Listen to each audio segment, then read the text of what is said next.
ফেব্রুয়ারি 2025 পর্যন্ত বেক্সিমকো ইন্ডাস্ট্রিয়াল পার্কের লে অফকৃত 14টি প্রতিষ্ঠান বন্ধের জন্য 31,669, এখানে যা আছে যে আমরা রিসিভারের কাছ থেকে যা পেয়েছি হিসাব কিতাব তাই, শ্রমিক এবং 1,565 জন কর্মকর্তার পাওনা বাবদ মোট, যেটা নিয়ে আপনারা বেশি ইন্টারেস্টেড, 525.46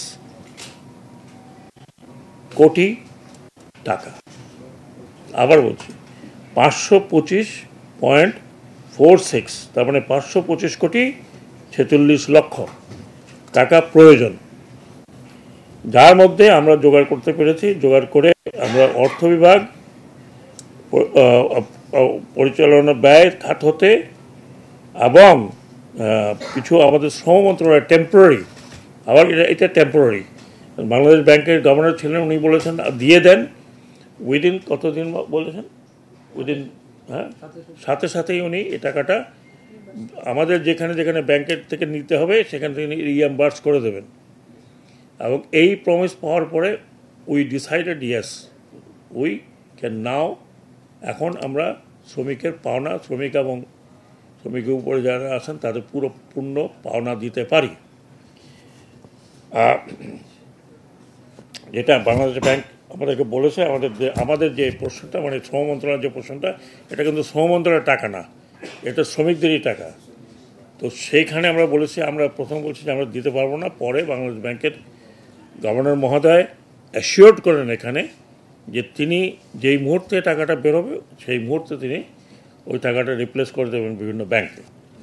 এটা আমি ওনাকে অনেক অনেক ধন্যবাদ জানাই।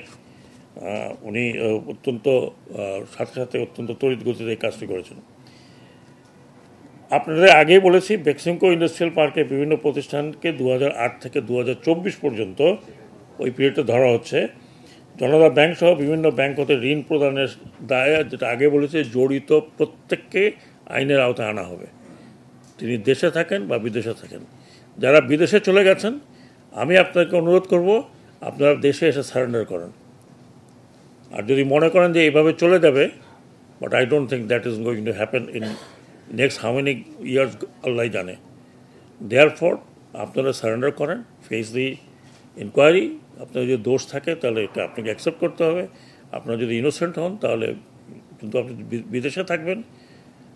আপনি অনেকে সিটিজেনশিপ কিনেছে, আই ডোন্ট নো কী আইন, সেই সিটিজেনশিপ হলেও বাংলাদেশের আইনে প্রযোজ্য হবে বলে আমি মনে করি।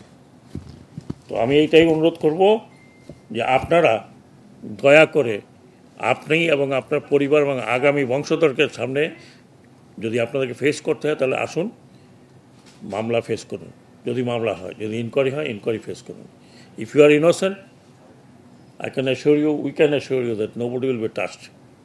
কিন্তু বিদেশে থাকবেন, এইখানে এই গণ্ডগোলের মধ্যে ফেলবেন, সেটা হবে না। আরেকটি দ্বিতীয় কথা আমি আরেকটি অনুরোধ করছি যে আপনারা যারা এখানে আছেন বেক্সিমকোর সাথে জড়িত কর্মকর্তা কর্মচারী, আপনি দয়া করে এমন কিছু করবেন না যেখানে আমাদেরকে কঠোর হতে হয়। আমরা কঠোর হইতে চাই না। নিশ্চিন্তে খান স্বাস্থ্যকর অল টাইম পান, অল টাইম হেলদি লাইফ।